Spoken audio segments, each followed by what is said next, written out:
Untuk membuat kuesioner dengan menggunakan aplikasi Google Formulir, langkah yang pertama harus dilakukan adalah membuka browser terlebih dahulu. Oke, setelah browser dibuka, silakan masuk ke halaman awal Google. Setelah masuk ke halaman Google, silakan kalian login terlebih dahulu dengan menggunakan akun Google-nya masing-masing.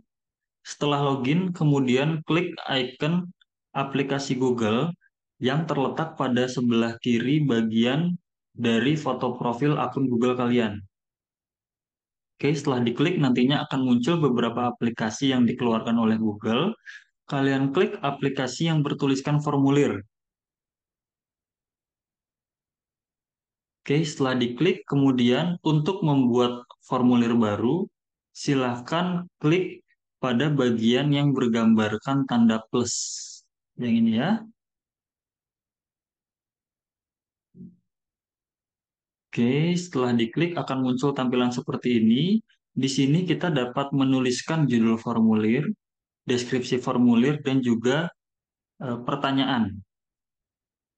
Selain itu, kita juga dapat memasukkan gambar, dan juga di sini terdapat pilihan untuk opsi jawaban yang nantinya akan diisi oleh responden.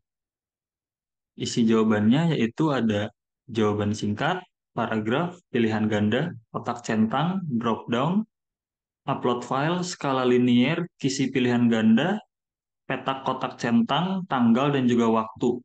Selain itu juga kita dapat menambahkan video, kemudian menduplikasikan pertanyaan, menghapus pertanyaan, dan di sini terdapat opsi yang bertuliskan wajib diisi, di mana apabila opsi ini diaktifkan, maka Google akan mewajibkan responden untuk mengisi pertanyaan yang ada.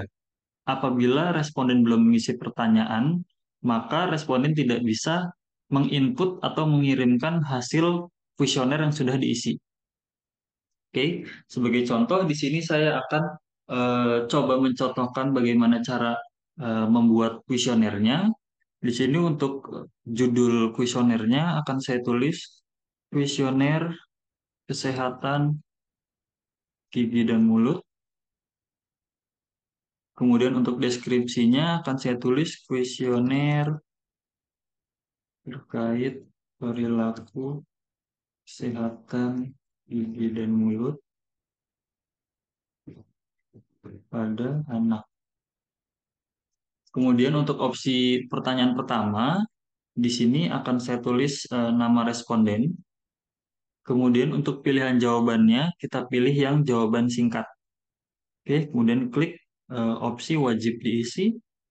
Kemudian untuk menambahkan pertanyaan selanjutnya, kita dapat mengklik icon dengan logo plus pada sisi sebelah kanan.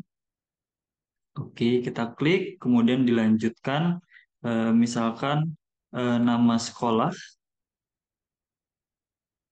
ya, ini juga bisa kita pilih jawaban singkat.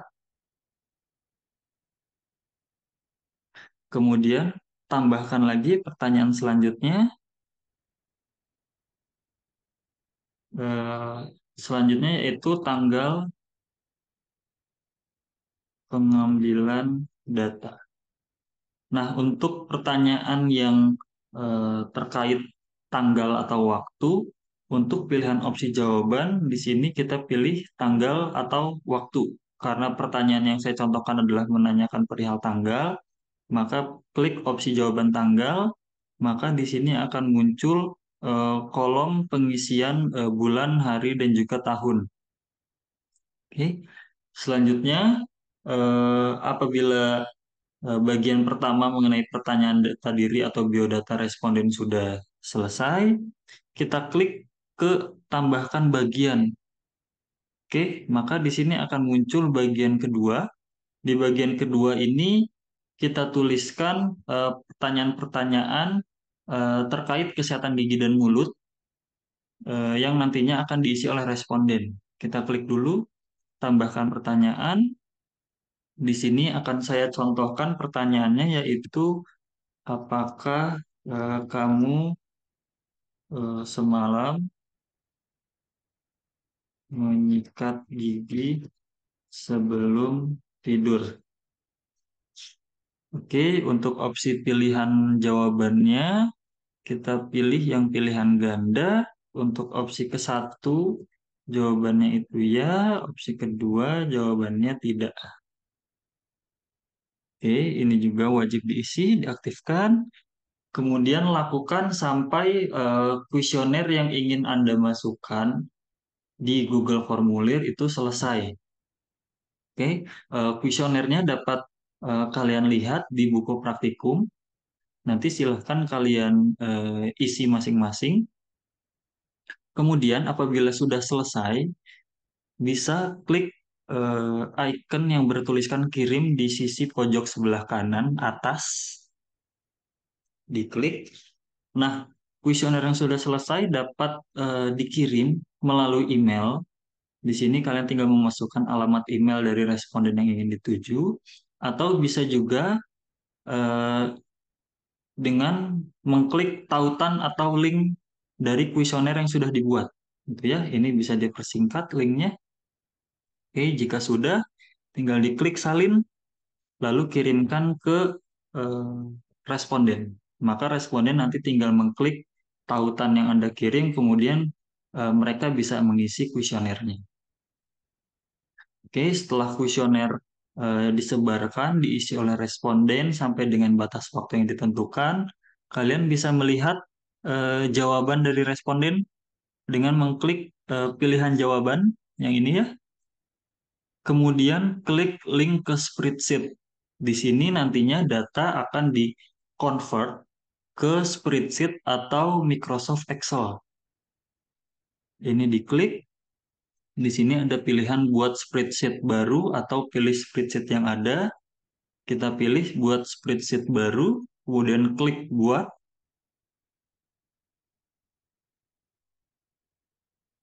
Oke, ini dibuka. Nah, nantinya di sini semua data yang sudah terekap dari hasil pengisian kuesioner oleh responden akan masuk ke dalam link spreadsheet ini, gitu ya. Jadi nanti semua sudah terkoneksi langsung. Oke, mungkin sekian dari materi video pembuatan Google Form. Terima kasih.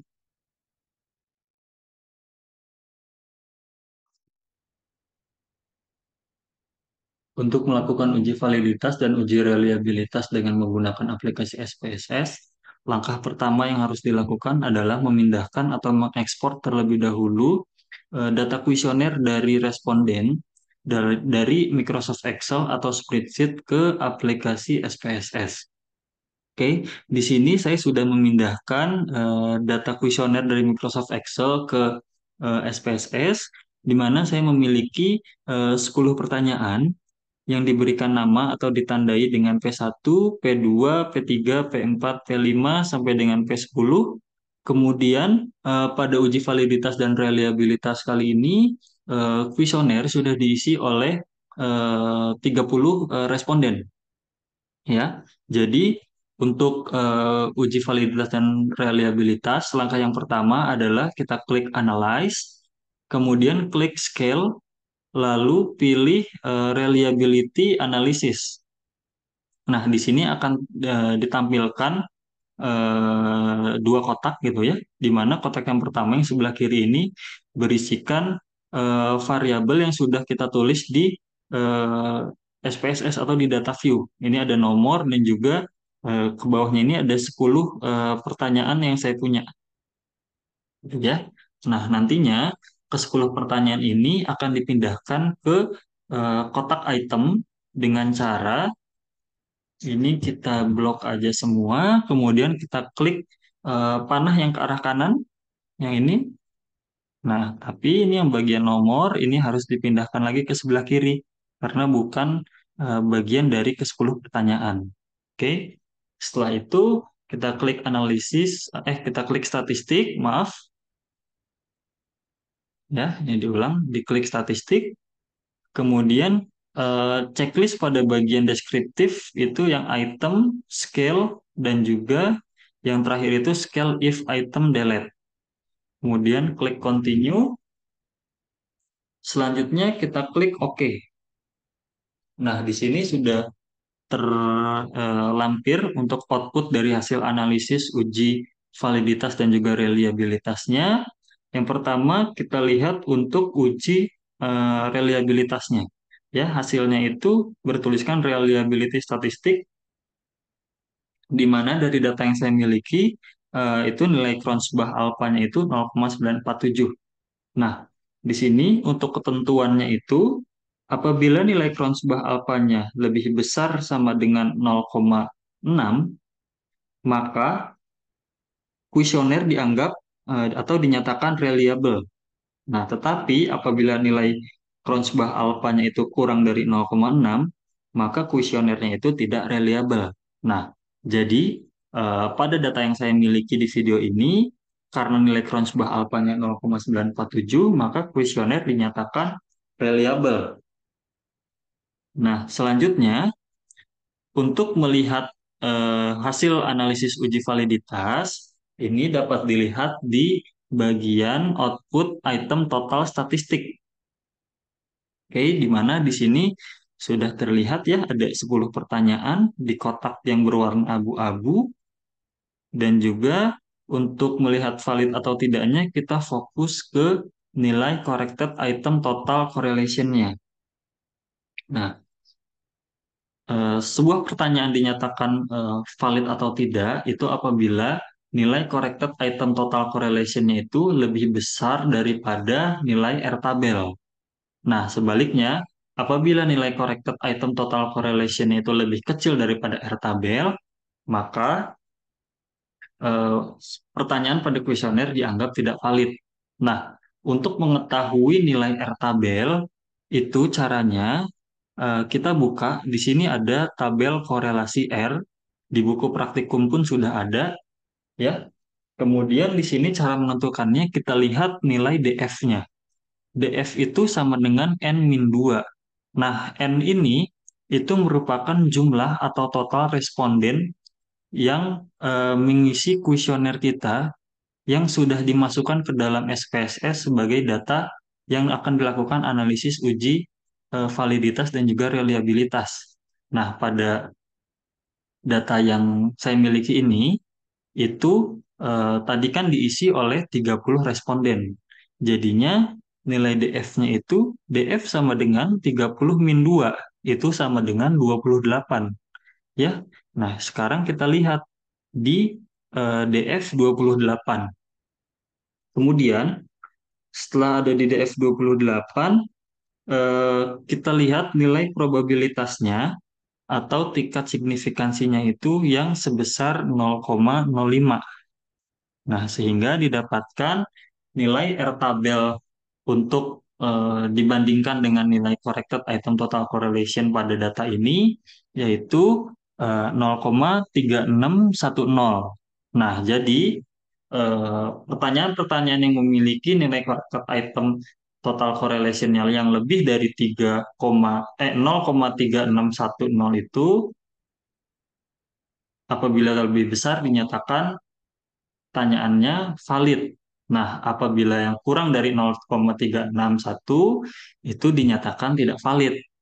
Nah, pada data yang sudah saya uji, di sini hanya ada satu pertanyaan, yaitu pertanyaan terakhir, yang nilai corrected item total correlation-nya itu di bawah 0,3610, yaitu pertanyaan yang terakhir dengan nilai 0,265 0,265 ya. Artinya itu lebih kecil dari nilai R tabelnya. Maka dari itu pertanyaan pada kuesioner dinyatakan tidak valid.